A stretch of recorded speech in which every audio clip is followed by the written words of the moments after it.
The only difference between you and me is that because of my age, I am a few steps ahead of you. Presumably with some experience in life. Friends, sometimes we don't listen to our parents. We feel they are imposing on us. We don't listen to our teachers for the same reason, but we pay attention to our pal, our friend. Am I not your friend? Well, kindly listen to me. Let's put this way. When you are going, you come across a person. And that person is a paper boy. On his bicycle, he was vending the paper. Down the line, a few years, you find him all of a sudden the President of India. What do you call this phenomenon? Can anybody tell? A miracle, perhaps, right? You find somebody vending tea, selling tea. Down the line a few years, find him to be the Prime Minister of the country. What do you call it? A miracle again? My friends, let me tell you, miracles do happen. No doubt. But they take a lot of hard work. If you are prepared to do that one, and well, be prepared to receive the miracles in your life. Let's assume you would like to go to a place which you have not visited earlier, an unknown place at that. What do you do initially to prepare for your journey or to undertake that one? May I say? Perhaps you take a route map to see where the place is and to know how to reach that place. Sometimes you consult a person who has already been to that place, right? And those persons perhaps are your parents, because they've already been to that place, your teachers, because they've already been to that place, and other elders in the society who are reasonably successful in going to the place called achievement. You don't need to reinvent a wheel to use that. You don't need to fall off a place, say 10 floors, to know that it hurts. Somebody who has gone through that one can as well tell you that it does hurt. When you don't have a person to interact with, to know about the ways and means of reaching the place, as I said, your next best alternative could be to read his experiences.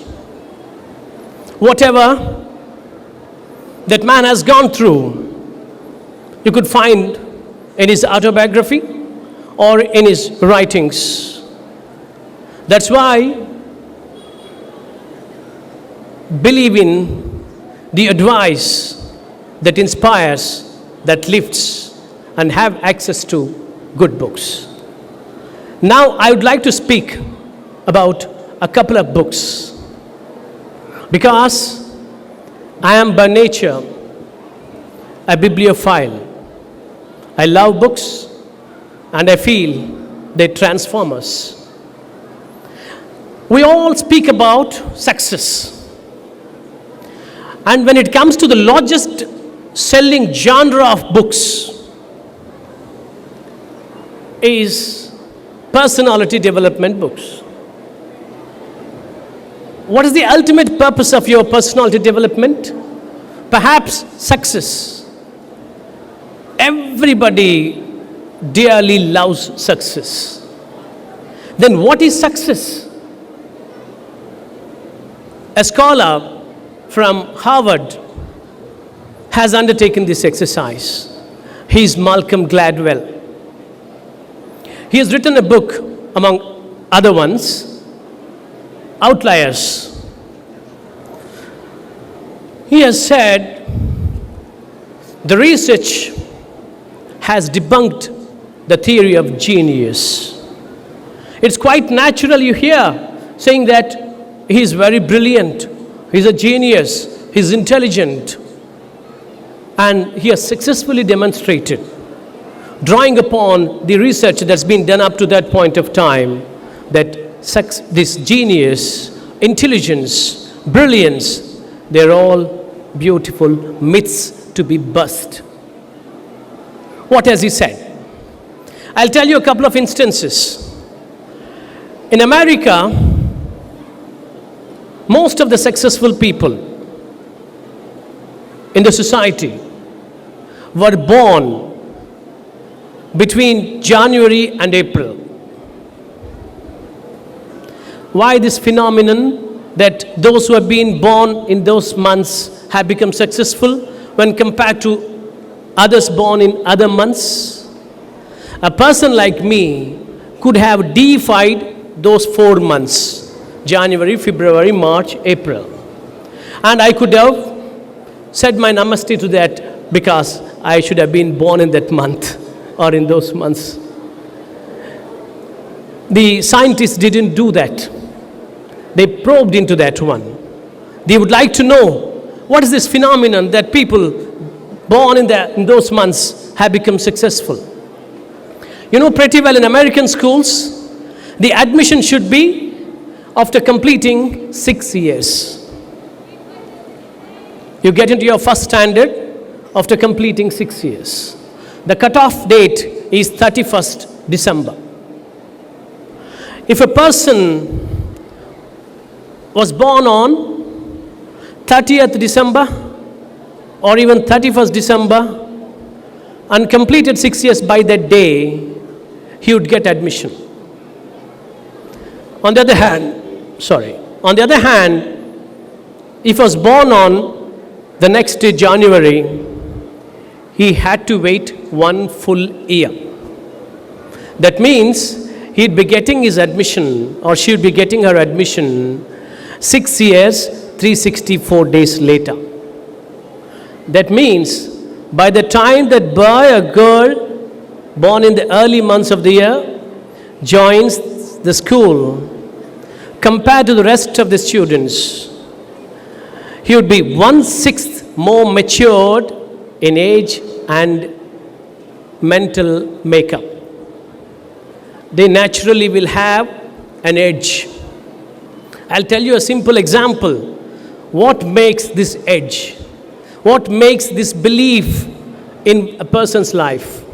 You know Napoleon Bonaparte, a diminutive personality by European standards, at least they say. He was a laggard in school, frail and weak in physique, and bullied by the other students. Once a gypsy lady came, a nomadic gypsy lady, a soothsayer in European culture. She told him, whatever be the truth behind that, she told him that one day you would become the emperor. Perhaps she didn't know what is meant by emperor, and the boy didn't know what's meant by emperor. The next day onwards, he started behaving as if he were the emperor. It underlines the belief in oneself. This boy who had got that advantage of age and maturity had a belief in himself. That's why he turned out to be a leader in the society. Malcolm Gladwell also narrates another incident.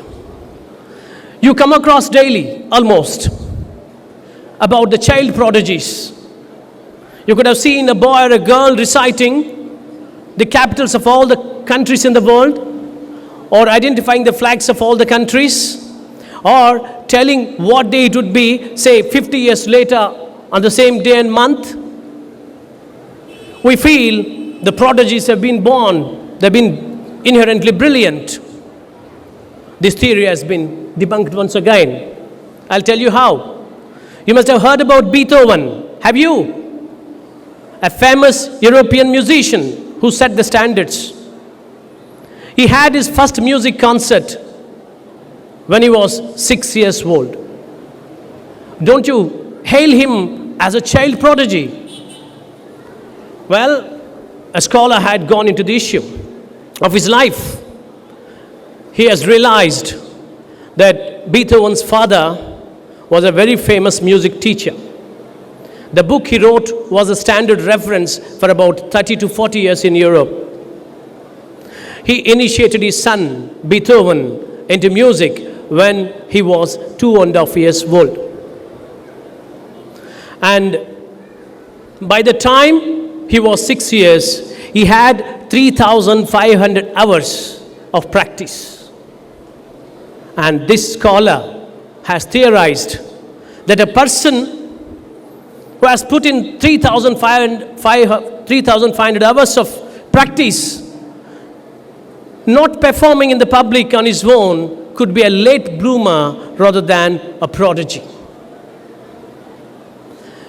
Friends, this is how the myths have been bust. I'll tell you another example. There is one guy called Matthew Syed. He is an Olympian in table tennis representing the UK, United Kingdom. Later, after his retirement from the active politics, he has taken to journalism. He has studied the lives of all achievers from various walks of life, including, of course, sports. And he illustrates one particular story about an Olympian, a champion in table tennis from his own country. That person had the knack or ability to hit the ball in table tennis, to hit the ball and be prepared to hit the ball rather, even before his opponent could decide in which manner he had to hit. That means as if he would foreread his thoughts, his opponent's thoughts. And it was sort of a miracle for anybody, for a naked observer. This Matthew Syed interviewed that sports personality, asked him, how could you be ready in anticipation of the stroke of your opponent even before that man could hit the shot? The champion shrugged off his shoulders and said, well, I don't know, perhaps it's a miracle. And this Matthew Syed has studied the life of that person. You know, in his formative years, the champion, when he was studying in a school like Tokech or some other school for that matter, the school allotted a small cramped room for table tennis that was barely enough to accommodate the table itself. A new teacher, physical trainer, came and he asked the pupils or the students to learn that sport. Not many people came forward, but this champion to be in the making volunteered. The teacher taught him.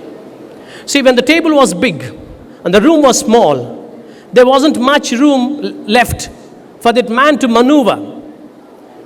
With the wall behind and the table edge in the front, he had been hardly left with any space. So every time he had to hit a shot, he had to, has said, talent is overrated. Talent is overrated. Coming back to Malcolm Gladwell's theory, if you would like to pay some attention to, he has said it takes 10,000 hours for your neurological structure to have perfection. If you practice anything hours on end, you would automatically be a champion. That's why, my friends, when Einstein wanted to go for further studies after his schooling, he went to Munich in United Germany. wrote the entrance for Polytechnic. Then it was called Polytechnic, not engineering. He failed in Latin, a foreign language, a compulsory subject. He came back dejected. And his father told him, his father was a successful businessman. His father told him, son, why do you struggle with that one? Instead, come into my line of activity, business, and learn the tricks of trade and flourish. Don't bother about your education. Then Einstein was caught proverbially on the horns of dilemma. He couldn't decide which way because he has failed an exam. And father says that better come into the business. Then he has come across a sentence of Thomas Waldo Emerson. That sentence I repeat, my friends, because when I was a student, on the cover page of every one of my books, I have written the sentence so that I felt that could inspire me, that could lift my spirits up. The sentence is, if you indomitably stick to your instincts, if you indomitably stick to your instincts, one day the world will come round to you. What is the instinct of Einstein? To be great in life, to achieve things which have been unheard of, to herald new things, to invent or whatever. That's how he has been another attempt. He did make an attempt and he did make history. That's why another saying goes, instead of being an unskilled and unwilling engineer, be a skilled cobbler. That means it's a matter of focus, it's a matter of interest. Not that one profession is inherently great, another profession is inherently bad. It all depends on how you focus on it. If you focus on it, you get to the pinnacle of it. For that purpose, they say that if you love your profession, if you love your work, you will never work in life because love can never be work. It all as a matter of your focus. My friends, kindly debunk the theory of talent, debunk the theory of genius, debunk the theory of intelligence. Just believe in one thing, that is applying yourself to the task on hand. Never be the second best. You've got the immense potential. I'll tell you about our thumb. I think you all know that the thumb is absolutely unique, having the print which has not been replicated despite billions of people existing in the world. Nobody has this thumb impression. That's why we are not somebody, we are thumbody. As unique as our thumb. When you are unique, are you not capable of achieving things which are unique? You are. For that purpose, my friends, just focus. And you're not part of the history. You are going to be the maker of the history. Only thing is, the difference between you and me, and the difference between you and most of us is that you've got one inestimable quality, which we perhaps don't have in such measure, that is time. You've got that in abundance. If you make use of that, yes, the whole world will come round to you. Finally, my friends, I'll tell you one thing. We have all been swept away by technology. Once we believed technology was a servant, then we have believed that it could have perhaps been our master. Now the time came to believe that it had become almost our enemy. I'll tell you about the phenomena, computers. Now, the cutting edge research in neuroscience, rather neuroplasticity, says if you are exposed to internet You know the part of the brain that gets activated? That is the part of the brain that gets activated when you take drugs. The same part of the brain gets activated. That's why scientists like Daniel Amen, if you read a couple of books, in America, across the country, he has got his clinics, Amen Clinics, and he has done pioneering research into this brain and the impact of internet. He says, if a person exposes himself to more than half an hour on the internet, he'll suffer a symptom called brain atrophy. My friends, use the technology, but don't get addicted to it. Let it be our servant, never be our master, much less our enemy. To conclude, my friends, as I can see, you've got the best of the faculty here, the best of the facilities here. Not many are privileged as you are. With this privilege, you should repay the society, your parents, your teachers, with what all of us expect only one thing from you: achievement. Be on the path. Thank you very much.